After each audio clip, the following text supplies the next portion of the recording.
indo em direção à casa de Jairo, ele encontra uma mulher. Uma multidão estava ao redor de Jesus. Muitas pessoas querendo tocar em Jesus. De repente ele diz: quem me tocou? E os discípulos disseram: Senhor, como tu perguntas quem me tocou? Há uma multidão aqui, nós mal estamos conseguindo andar. E ele diz: quem me tocou? Porque de mim saiu o poder.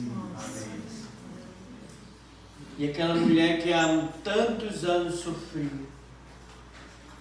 ela concluiu: se eu apenas tocar nas vestes, eu serei curado. Depois de um outro momento também em Cafarnaum, Jesus encontra uma cena inusitada. Alguns dos líderes religiosos da época vão até Jesus e dizem: olha, nós temos aqui um centurião romano e ele nos ajudou com a construção da nossa sinagoga. Ele é um homem bom e o servo dele está doente. Vai à casa dele, vai lá. E Jesus disse: ok, nós vamos. E no caminho, aquele centurião, ele envia seus amigos com a seguinte mensagem: Senhor, eu sou um homem de autoridade e eu sei o que é autoridade. Se eu disser a um dos meus soldados ou meus servos, vão, eles irão. Faça e eles farão. Então, Senhor, eu não sou digno de que tu entres em minha casa. Basta uma palavra tua e o meu servo será curado. Jesus ali, ele se admira com aquela fé e ele diz: nem em Jerusalém eu encontrei alguém de tamanha fé. E Jesus não diz mais nada. Jesus não diz para os amigos: olha, vão embora. Ou ele faz uma oração e diz assim: ok, então daqui eu posso falar, seja curado. Jesus não diz nada. Eles voltam para a casa daquele centurião e ao chegar lá, eles encontram um servo. Aleluia! Creio, Senhor. Eu não sei porque não era sobre isso que eu ia pregar, mas eu senti de falar isso aqui hoje. Eu lembro que minha mãe, ela já faleceu, meu pai também.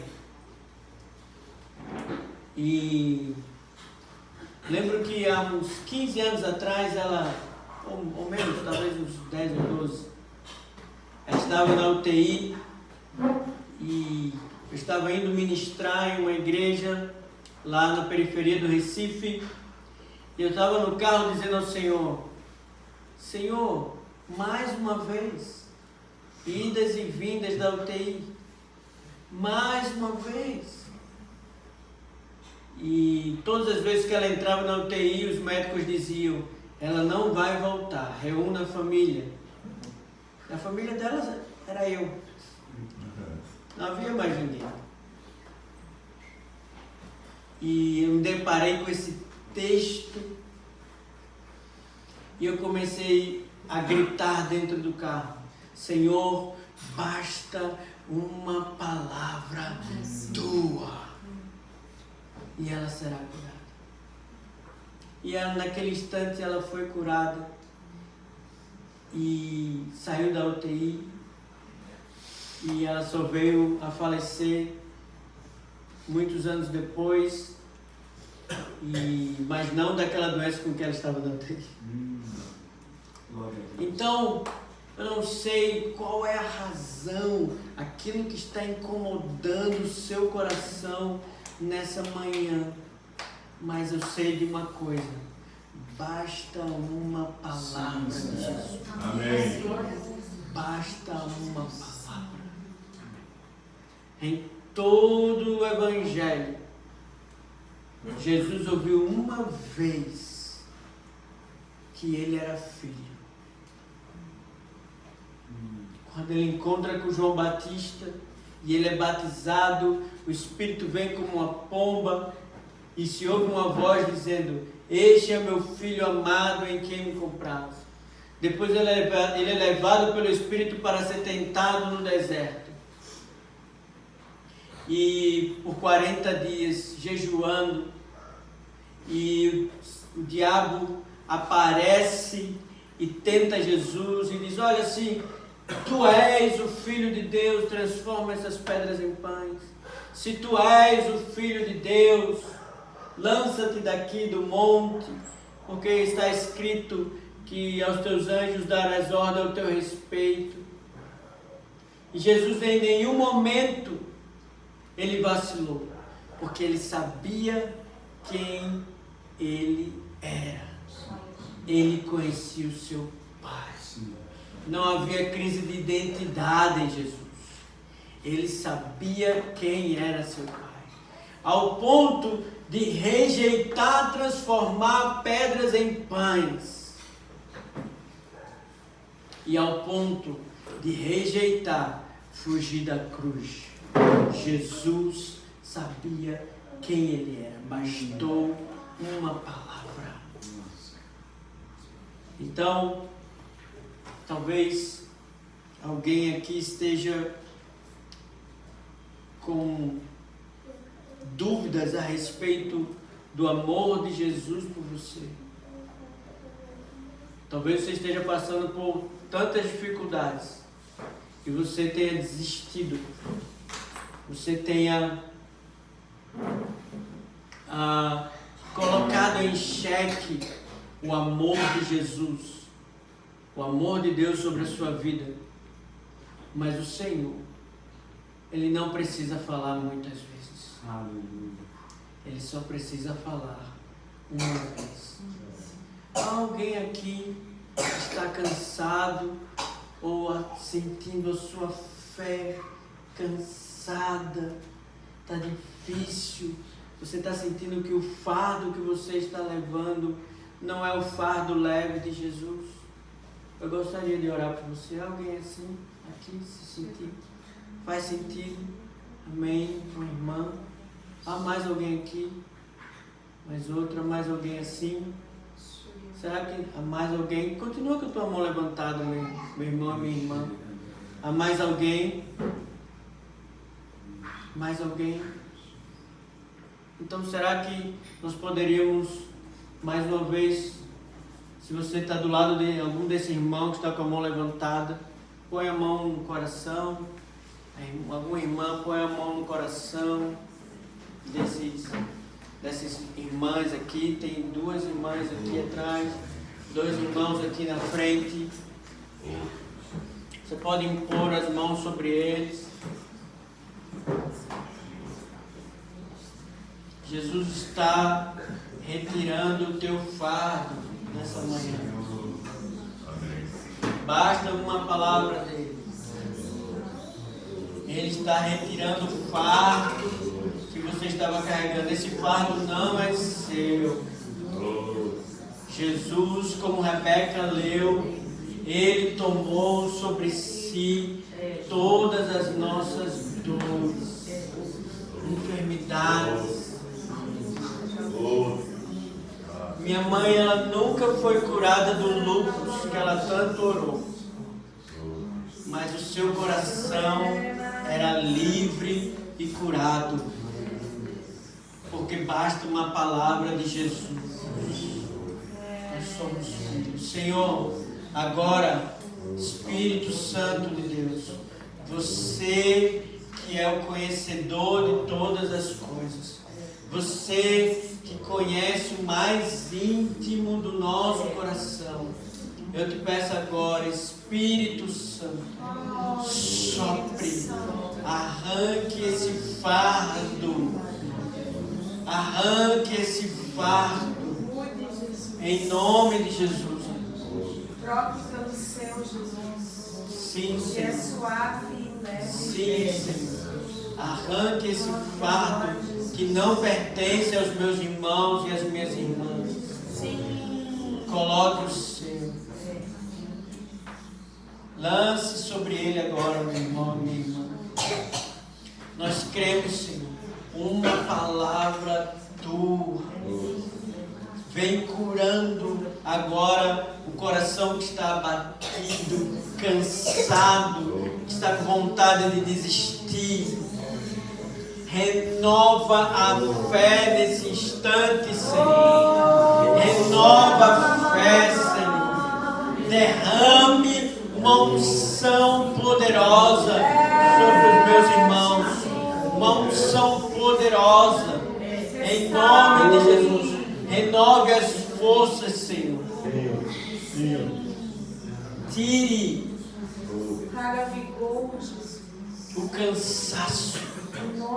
Porque o Senhor é aquele que renova as forças dos que estão abatidos. Você mesmo orou sobre si. Isaías 61. O Espírito do Senhor está sobre mim, porque o Senhor me ungiu a levar boas novas aos quebrantados de coração, vestes de alegria ao que estão angustiados, liberdade aos cativos. Senhor, liberta os cativos nessa manhã, renova a alegria àqueles que estão com o espírito angustiado, em nome de Jesus, em nome de Jesus. Amém. Aleluia, aleluia.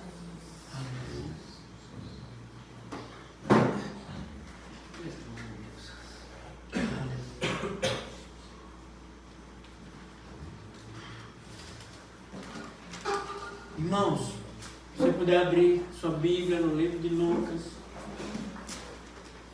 no capítulo 2.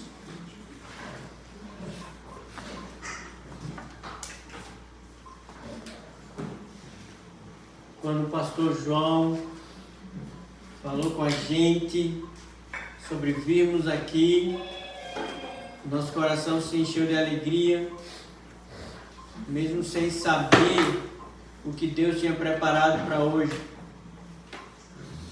E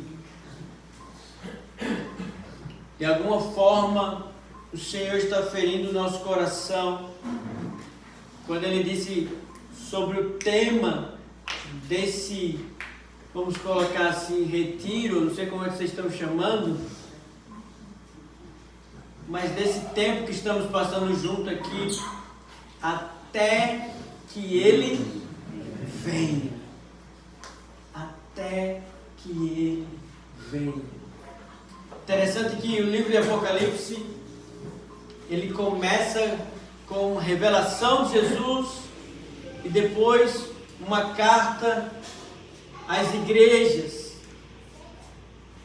E sempre no final da carta, o apóstolo João, ele diz: mas aquele que perseverar até o fim, este receberá, até que ele venha.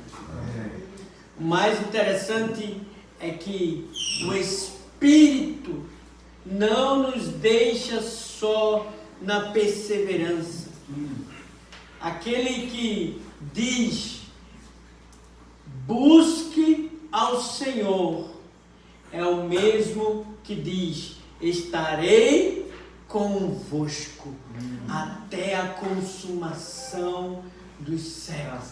No livro de Atos, nós podemos ler quando Jesus, antes de subir aos céus, ele disse: fiquem em Jerusalém, até que do alto recebam poder do Espírito. E aí no versículo 8, ele vai dizer: mas recebereis poder ao descer sobre vós o Espírito Santo.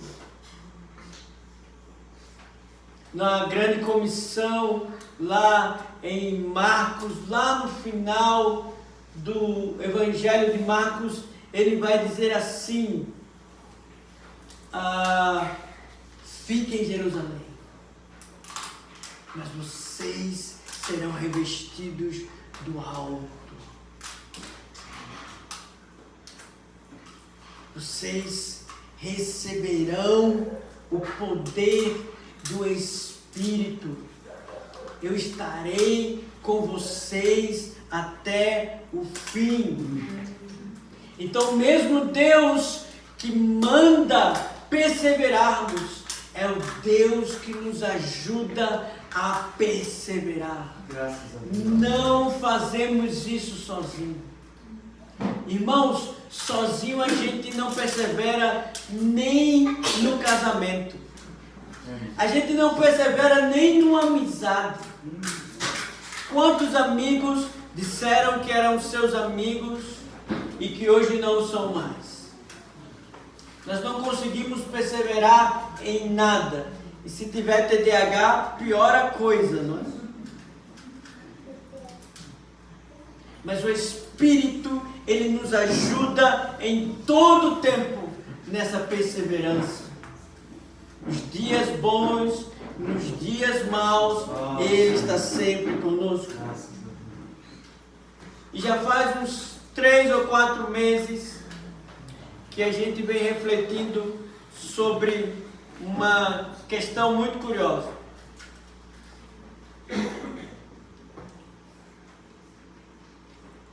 Que tem a ver com esse texto.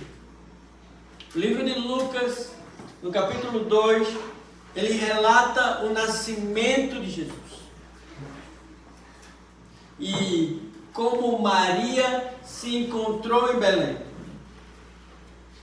Mas o interessante é que no versículo 7, se você puder acompanhar, diz o seguinte: e deu à luz ao seu filho primogênito, e envolveu em faixas de pano, e deitou em uma manjedoura, porque não havia lugar para eles em nenhuma hospedagem ou na estalagem. Vamos orar? Espírito Santo, ajuda-nos a manter a nossa mente cativa a você. Sim, Senhor. Toda distração, todo cansaço, sono, possa ser lançado embora. E que você fale ao nosso coração. Mantenha o nosso coração, a nossa mente atentos e despertos. Sim, Senhor. Para aquilo que o Senhor quer comunicar nessa manhã. Em nome de Jesus. Amém. Irmãos, todos vocês conhecem esse texto. Tenho certeza que você já ouviu em algum lugar. Com certeza, período de Natal é o texto que nós mais lemos em nossas congregações. Qualquer igreja lê ou faz encenação sobre isso. Mas o interessante é que naquele período em que Jesus estava prestes a nascer, aconteceram alguns fatos curiosos. Um desses fatos é que Maria, junto com José, vai em direção a Belém. Porque César, ele decide fazer um censo. O imperador romano quer saber quantas pessoas estão vivendo no seu império e que são de Israel. Cada lugar, cada comarca, cada região do Império Romano tinha isso. Quantas pessoas viviam ali? Mas César, por algum motivo, ele decide que cada pessoa em que a sua família é descendente daquela região precisaria sair do lugar que estava e ir para a cidade onde nasceu. E como José e Maria são descendentes de Davi, nasceram em Belém, eles tiveram que sair de Cafarnaum, de Nazaré, aliás, e ir em direção a Belém. E não só apenas José e Maria, mas também um monte dos seus familiares, um monte de pessoas que da mesma forma nasceram em Belém. E a Bíblia diz que Maria entra em trabalho de parto. E ela precisa urgentemente de um lugar para pousar. Mas não havia lugar para eles. E eles encontram uma estalagem, uma casa, e que essa casa não há quarto para eles, não há um cômodo para eles, apenas um lugar onde os animais estavam. O rei dos judeus, o Messias esperado, não tinha um lugar para nascer. Não tinha um lugar para vir. E ele nasce em meio a animais e é colocado em uma manjedoura. Mas olha só, um anjo, ele aparece a Maria para dizer a Maria que ela teria um bebê dado pelo Espírito Santo, e esse bebê seria o Messias esperado. Mas antes, também, aliás, depois disso, esse anjo aparece a um homem chamado Zacarias, e ele anuncia que Zacarias teria um filho, Isabel, sua esposa de idade avançada, teria um filho, e esse filho prepararia o caminho para o filho de Maria. E acontece diversas coisas nesse período. Maria, ao saber que está grávida, ela sai de sua casa, vai em direção à casa de Isabel, e o texto diz que ao ver Maria vindo, o menino se estremeceu dentro do ventre de Isabel. E Isabel fica cheia do Espírito Santo. E vem uma palavra de sabedoria, uma palavra profética a Isabel. E ela diz: como eu posso ser digna de receber a mãe do meu Senhor?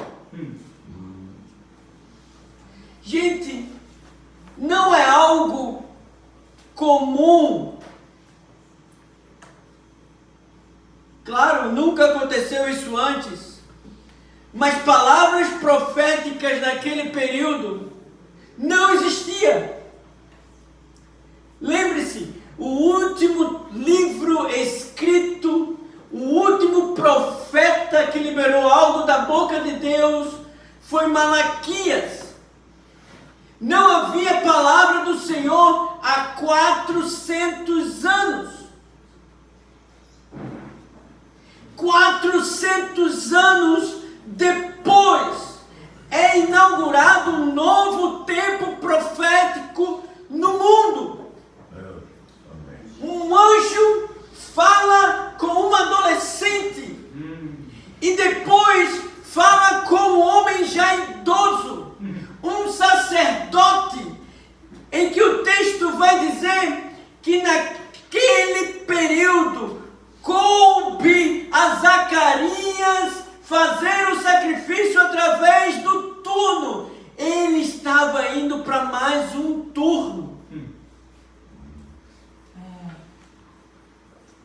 E as coisas não eram assim, como fazer um turno numa sala de oração. Precisava de um sorteio para saber quem seria capaz, o felizardo ou o azarado de entrar no Santo dos Santos. Porque o sumo sacerdote, ele entrava naquele lugar com uma corda amarrada em seu pé, um sino pendurado, e depois de oferecer o sacrifício, ele entrava no lugar onde ficava a arca, colocando incenso, e enquanto aquele sino estivesse balançando, as pessoas sabiam do lado de fora de que Deus estava recebendo o sacrifício. Aquele homem estava vivo, mas quando o sino parava de balançar, eles esperavam um pouco e depois puxavam pela corda do homem, porque a presença tinha matado. Agora imagina, Zacarias entra naquele lugar santo e a Bíblia diz que ele se demora, porque um anjo aparece dizendo: sua mulher vai ficar grávida. Ele não acredita e o anjo diz: então agora fique mudo.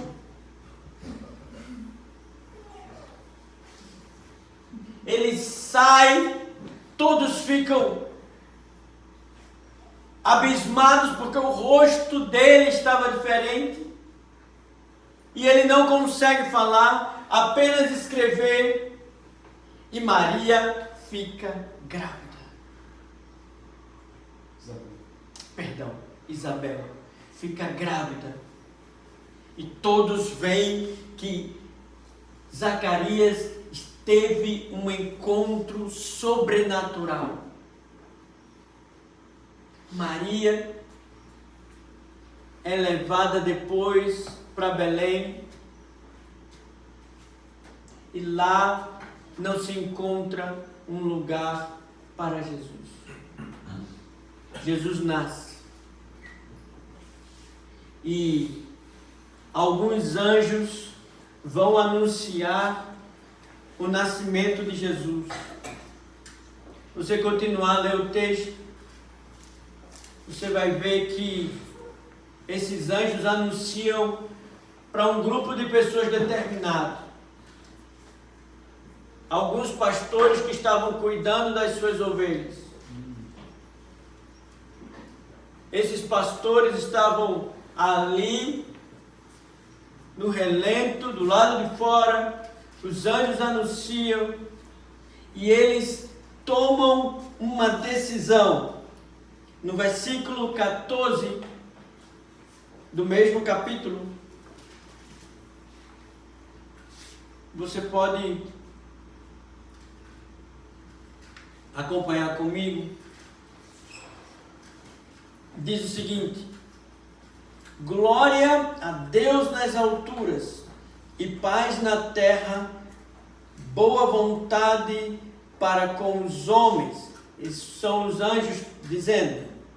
E no versículo 15 diz: e aconteceu que quando os anjos foram embora para o céu, disseram os pastores uns aos outros. Se você tiver caneta, grife isso aí na sua Bíblia. Ele diz: vamos, pois, até Belém e vejamos isso que aconteceu e que o Senhor nos fez saber. 400 anos sem Deus falar. Ele manda o seu mensageiro a uma adolescente. Ele manda o seu mensageiro a um senhor de idade que caiu no turno. E agora ele manda outros mensageiros a pastores. Não tem nome esses pastores.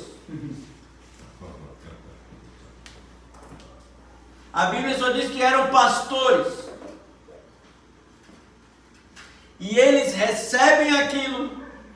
E eles dizem: vamos! Eles deixam tudo. A Bíblia não fala, mas as ovelhas provavelmente eles não deixaram. E eles caminham até Belém.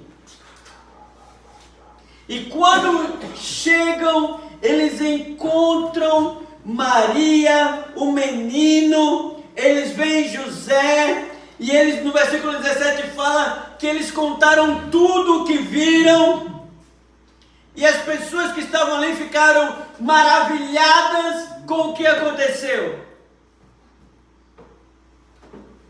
Mas se você for lá para Mateus, no capítulo 2,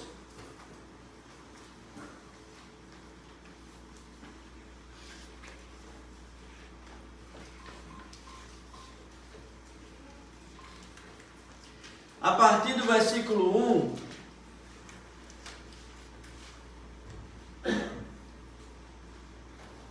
diz o seguinte: ora, tendo Jesus nascido em Belém da Judéia, nos dias do rei Herodes, eis que alguns homens sábios vieram do Oriente a Jerusalém, dizendo: onde está aquele que é nascido rei dos judeus? Eles não perguntaram: vocês estão sabendo, é verdade? É verdade que está para nascer o rei dos judeus? Eles não tiveram dúvidas sobre o nascimento desse rei. Eles só perguntaram onde. E eles respondem o porquê. Eles dizem: pois nós temos visto a sua estrela no Oriente e viemos para adorá-lo. Eles tinham uma convicção: o rei dos judeus nasceu. E nós estamos aqui para adorá-lo. Mas o interessante é que esses homens sábios não eram judeus. Eles não eram um sacerdote como Zacarias. Eles não eram descendentes de Davi como Maria e como José, que foram encontrados também pelo anjo.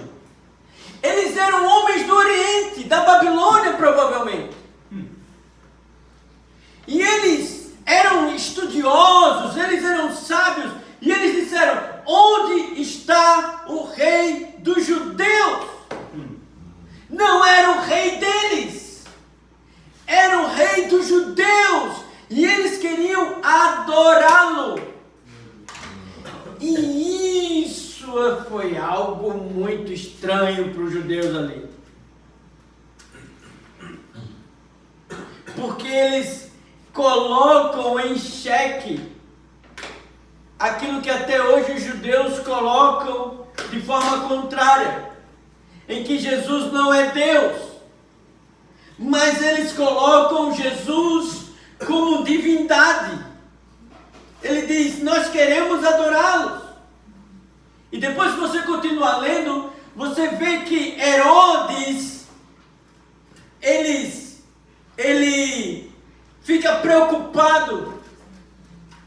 E não sei qual a versão que você está lendo aí, mas algumas versões dizem, e com ele toda a Jerusalém.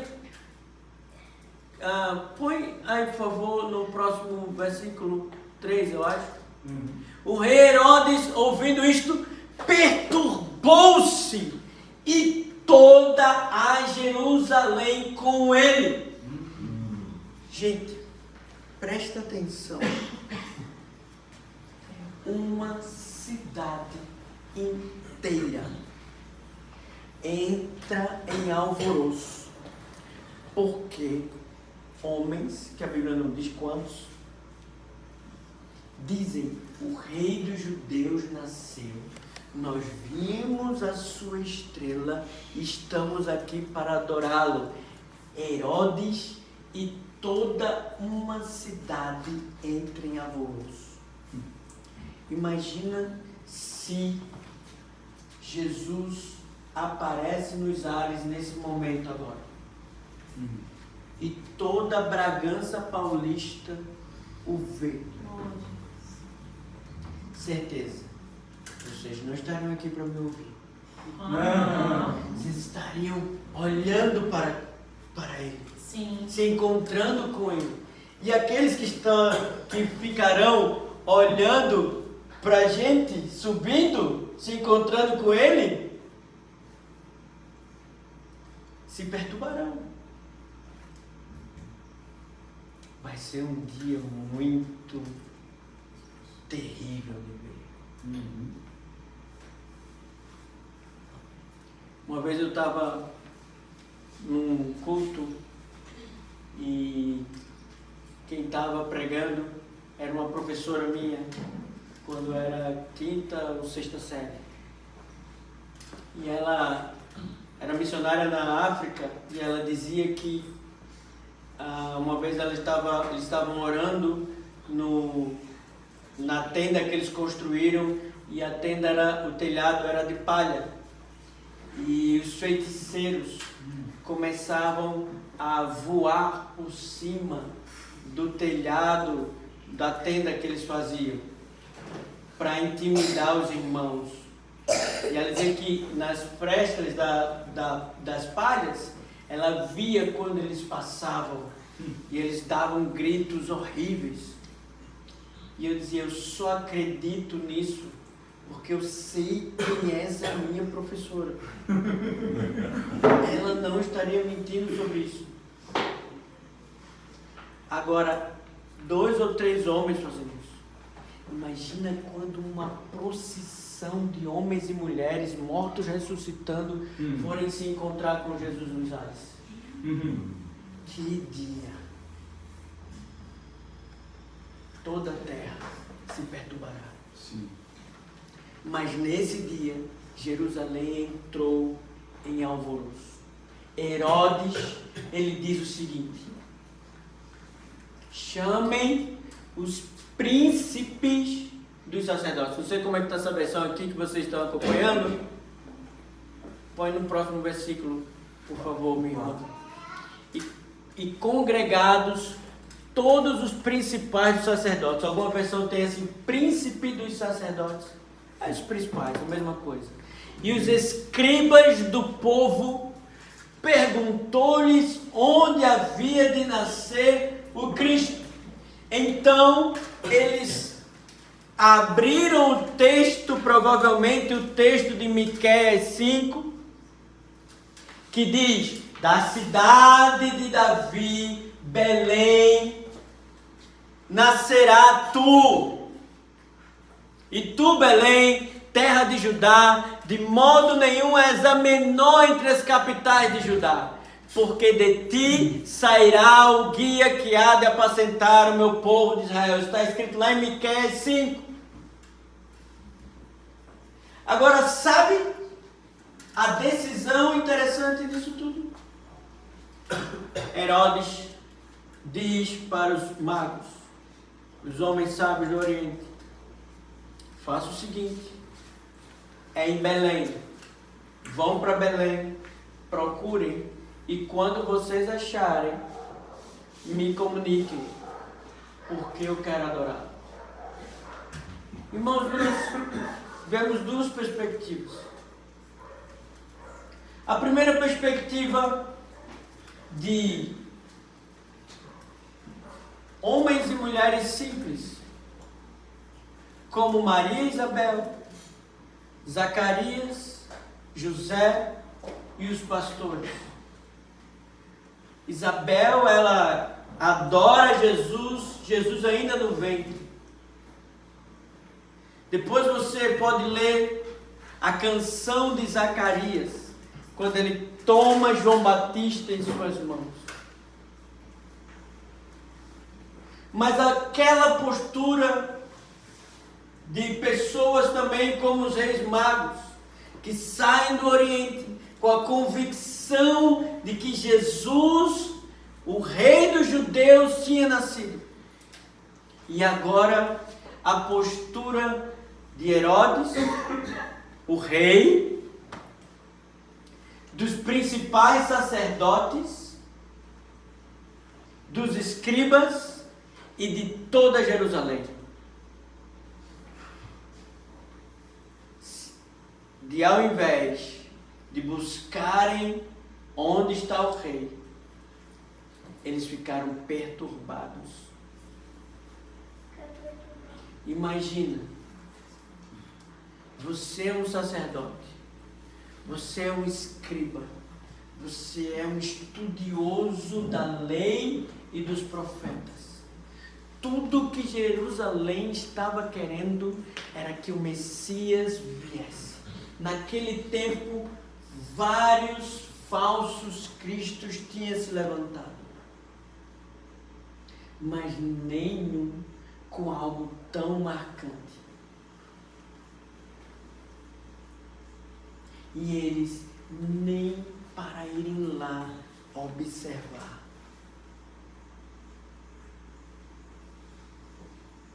Até que ele venha. Tem a ver com esperar, mas ainda com o coração em chamas. Sim, sim. Sabe, os escribas, os sacerdotes, o povo de Jerusalém, centro religioso de Israel, estava com o coração cauterizado. Não discerniram o tempo profético. Não entenderam o tempo e a estação que Jesus viria. Onde nós estamos agora? Como nós estamos, ou como nós nos encontramos? Como os pastores, como os reis magos, aqueles sábios do Oriente, como Isabel, como Zacarias, ou como Jerusalém, os escribas, Herodes. Como está o seu coração? A Bíblia fala que os últimos dias serão como os dias de Noé. Eles casarão e se darão em casamento. Os filhos ficarão contra os pais contra os filhos. Então, se verá o Filho do Homem vindo sobre as nuvens com grande poder e glória. Assim como o relâmpago sai do Oriente e se mostra no Ocidente, assim será a vinda do Filho do Homem. Ninguém prestou atenção. Não havia lugar para Jesus. O rei estava nascendo e não havia lugar para ele. 400 anos sem Deus falar. 400 anos sem manifestação nenhuma do Espírito. E os corações ficaram cauterizados. Uma vez o Senhor, eu perguntei para ele, onde está fulano de tal, que era o filho dele? Ele disse, ele foi ali e já volta. Mas o ali e já volta dele está igual ao de Jesus. Eu disse, como assim? Ele disse, Jesus faz mais de 2000 anos que disse que ia voltar e não voltou ainda. Na hora eu ri. Depois eu fui para casa. E aí eu comecei a lembrar. Em breve ele vem. Cidadãos da Galileia, disse o anjo, por que estás a olhar para cima? Porque esse Jesus que viste subir, em breve voltará da mesma forma que viste ele subir. Nós não podemos deixar que o nosso coração se esfrie, porque só parece que ele está demorando, mas em breve, Mateus 24, 27, nós veremos. Amém. Sim. Nós veremos. Lá em Lucas 2, diz que depois que os pastores saíram de ver Jesus, eles foram contando aquelas maravilhas que eles enxergaram por todos os lugares. Não há nada que possa fazer a não ser que o Espírito toque o que você está vendo. Nós brincamos com as crianças quando nós viajamos, e nós estamos no carro e nós perguntamos para elas, o que vocês estão vendo? E elas começam a ver coisas nas nuvens, elas começam a ver coisas na estrada. Eu estou vendo um boi, eu estou vendo uma casa verde, eu estou vendo um elefante na nuvem. O que vocês estão vendo? E a pergunta para nós nessa manhã é: o que nós estamos vendo? Nós estamos vendo os anjos proclamando, nós estamos vendo a palavra profética se cumprindo, nós estamos aguardando porque nós vimos algo, ou nós estamos cansados, cegos, surdos, mudos, entrando em alvoroço com as conversas do dia a dia, como em Jerusalém, e não fazendo nada. O provérbio vai dizer que a esperança adiada adoece o coração. Mas a nossa esperança não foi adiada. Apocalipse 11, 15. O reino deste mundo se tornou do nosso Senhor e do seu Cristo, e Ele reinará para todo sempre. Glória. E depois ele continua dizendo no 16 ou 17, graças te damos, Senhor Deus Todo-Poderoso, que és e que eras, porque assumiste o teu grande poder e passaste a reinar. Amém. Apocalipse 2, 1, aliás, João, ele tem um encontro com Jesus. E ele ouve uma voz como de trombeta. De vez em quando, lá nas reuniões do Ticum, vai um irmão com chofar, né? Né, João? E aí de repente, uma vez, lembro que uma vez eu estava, e ele estava atrás de mim. E ele estava atrás de mim, ele... Opa! Você toma um susto. Agora imagina alguém com voz de trompeta gritando atrás de você. E o texto fala que quando ele se virou para ver, João caiu como se estivesse morto. O que você viu? Estevão, antes de morrer, Atos capítulo 8, se eu não me engano, ou 7, ele diz: eis que eu vejo os céus abertos e o Filho do Homem sentado à direita de Deus. E os homens rangiam os dentes por causa da pregação dele e o apedrejaram. E ele disse: Senhor, não os imputes esse pecado. Não é aquilo que estamos vivendo, é aquilo que nós estamos vendo. É o que estamos vendo. Herodes não via nada. Os escribas não viram nada.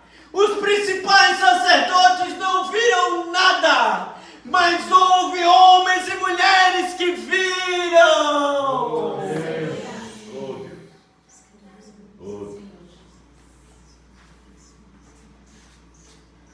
Quando Pedro e João são levados em Atos 5 para o Sinédrio, porque eles oraram por um homem que era cego de nascença. E aquele homem passa a ver, aleijado, um coxo. E ele passa a andar, e eles são levados pelos sacerdotes, e eles dizem: olha, ok, ele está curado, mas nós vamos ordenar a vocês que vocês não digam que isso aconteceu em nome de Jesus. Vocês estão proibidos de falarem sobre esse Jesus. E eles respondem: como nós podemos nos calar diante daquilo que nós temos visto e ouvido? Não é aquilo que disseram para você, porque nós estamos vendo. Eu não conheci o seu João, não tive esse privilégio de receber uma exortação dele.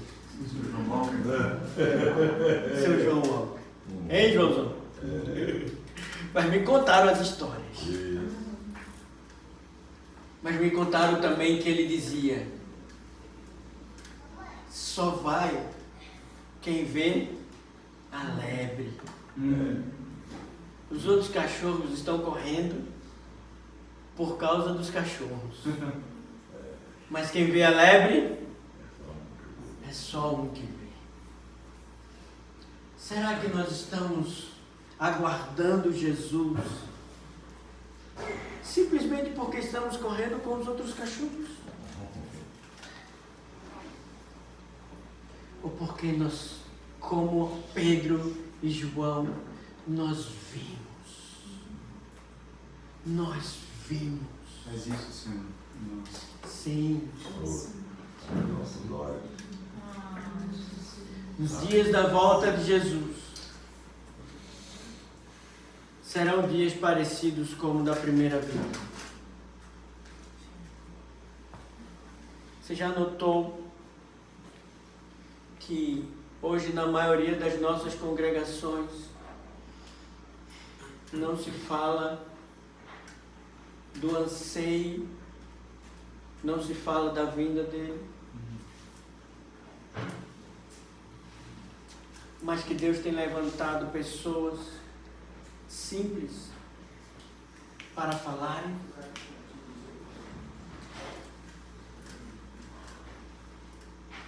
Pessoas que viram até que Ele venha.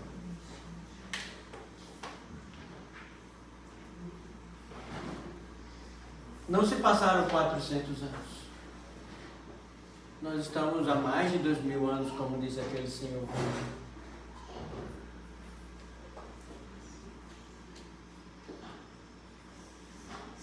E parece que demora. Parece que vai demorar mais. Mas ainda que demore, ou mesmo que pareça, Ele não esquece de nós. Você foi tocado por Jesus. Amém. Você viu algo, assim como João viu, assim como Maria viu, como José viu. Depois que Jesus nasce, ele é levado ao templo ao 6º dia para ser circuncidado. E quando ele chega, é interessante.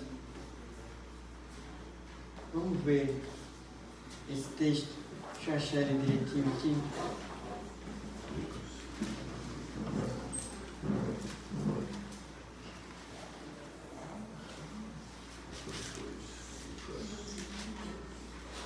Para a gente ler. 2:21, né?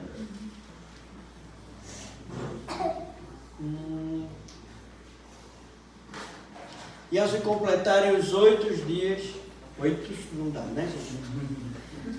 Os 8 dias para circuncidar o menino, seu nome foi chamado Jesus, que pelo anjo lhe fora nomeado antes de ser concebido no ventre.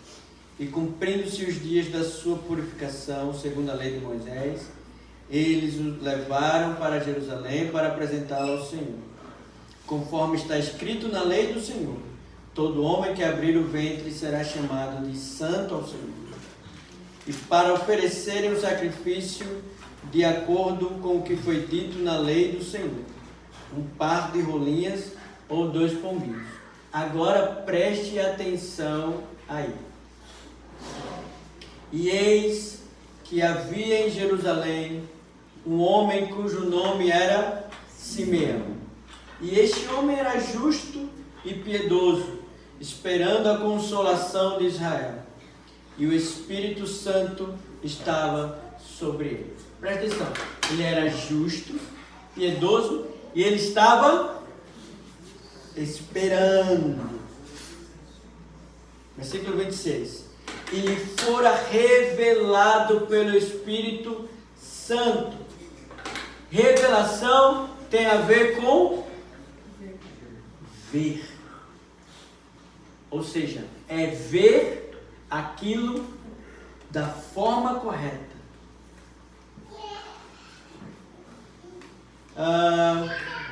E lhe fora revelado pelo Espírito Santo que não morreria antes de ter visto Cristo do Senhor. E pelo Espírito ele foi ao templo. E quando os pais trouxeram o menino para fazerem com ele segundo o costume da lei, então tomou-o em seus braços e bendisse a Deus e disse: Senhor, agora despedes o teu servo em paz de acordo com a tua palavra, porque os meus olhos têm visto a tua salvação, a qual tu preparaste perante a face de todos os povos, uma luz para iluminar os gentios. Olha só, ele estava esperando esperando. Ele viu, ele teve a revelação: não vou morrer até que eu veja a consolação de Israel.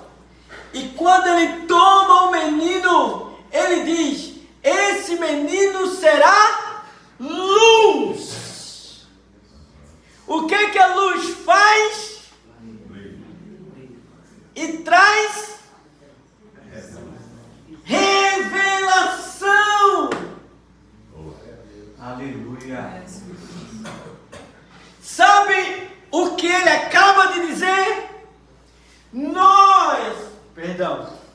Gentios, que não merecemos essa revelação, podemos ver o que Simeão viu. Aleluia. E continua dizendo: e José e sua mãe se maravilharam das coisas que eram faladas sobre ele. E Simeão os abençoou e disse: eis que este menino é posto para a queda e o levantamento de muitos em Israel, e para um sinal que será contraditado. Sim, e uma espada transpassará também a tua própria alma. Estava falando da morte de Jesus. Para que os pensamentos de muitos corações possam ser revelados.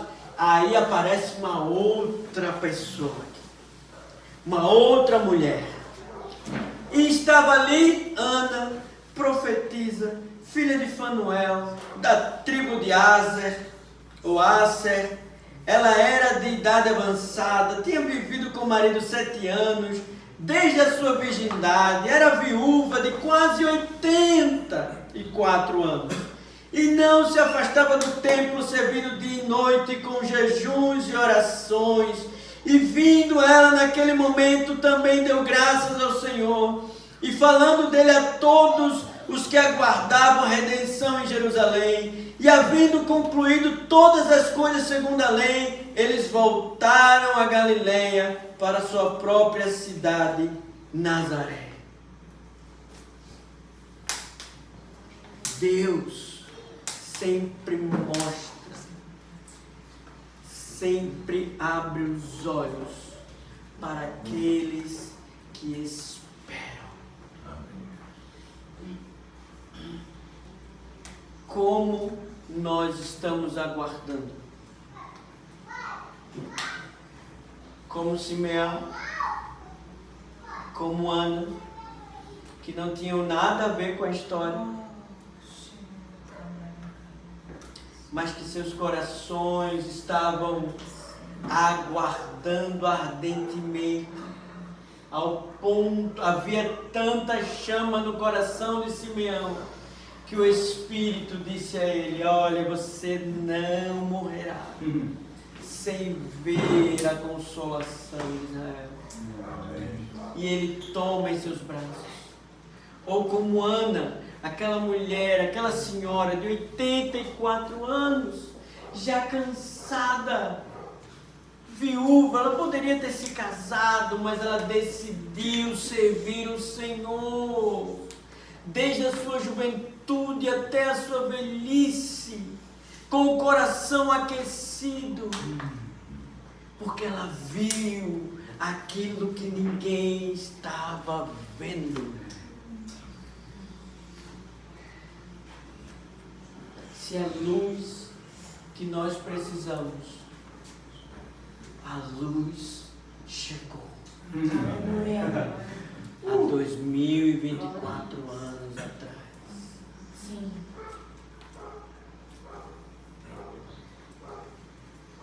E eu vou terminar dizendo o seguinte: o Evangelho de Jesus, o Evangelho do Reino, foi transformado em um Evangelho crede-carne, em que eu faço orações como se ela fosse um cartão de crédito, e pedimos coisas ao Senhor. E o Senhor nos dá, através da oração, um cartão black. Tem algo acima do black? Não lembro. E que nós podemos comprar o que nós queremos e colocarmos tudo na conta de Deus. Mas o Evangelho não é sobre pedir coisas e receber coisas. O Evangelho é sobre cair as escamas. Ah, Senhor. E receber a revelação de quem Jesus é. Sabe como nós devemos aguardar até que Ele venha? Olhando para além. Com os olhos abertos. Olhando para Jesus. O autor e consumador da nossa fé.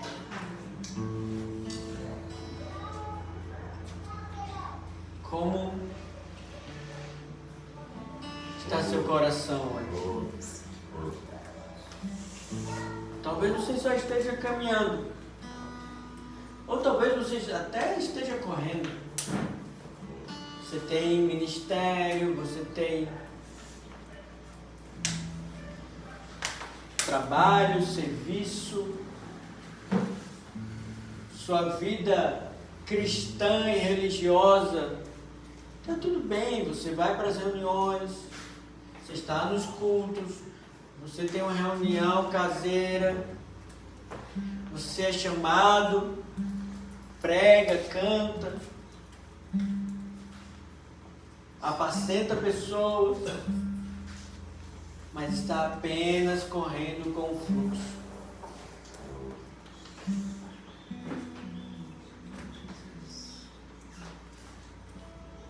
Se seu coração deixou de olhar, assim como Ana, 84 anos, ainda tinha o seu coração aquecido.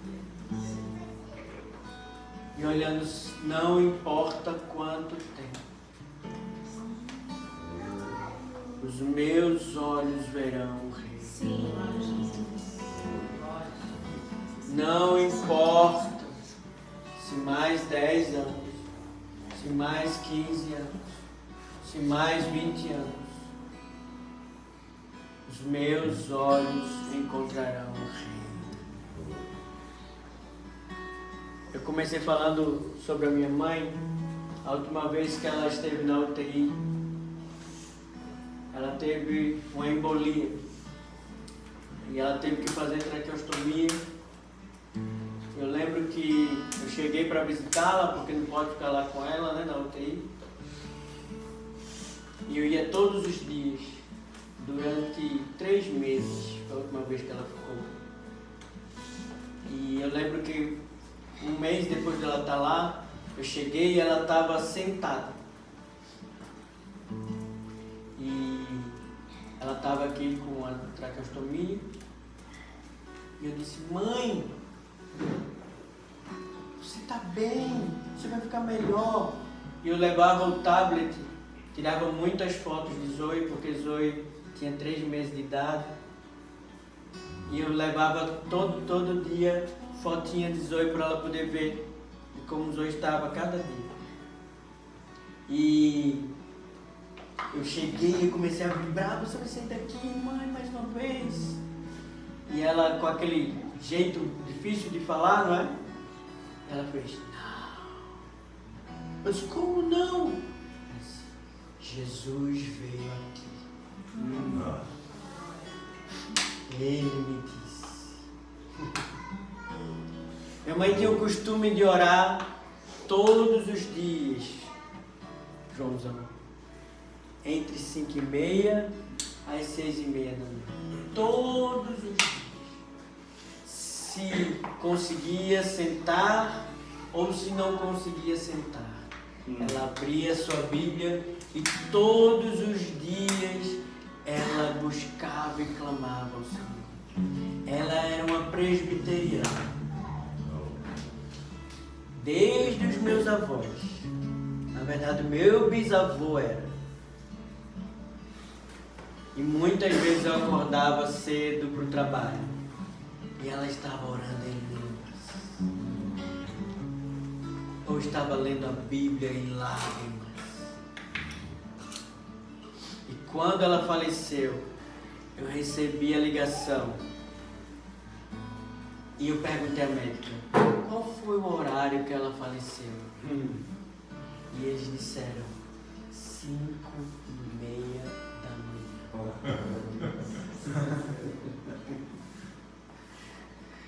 Ela viu. Não é a circunstância da nossa vida que diz que nós vimos. É o calor que está no coração. É o calor que está no coração. 84 anos, Ana. Simão, eu já posso me encontrar. Porque os meus olhos viram. Até que ele venha. Até que ele venha com os olhos abertos. Porque eu vi a salvação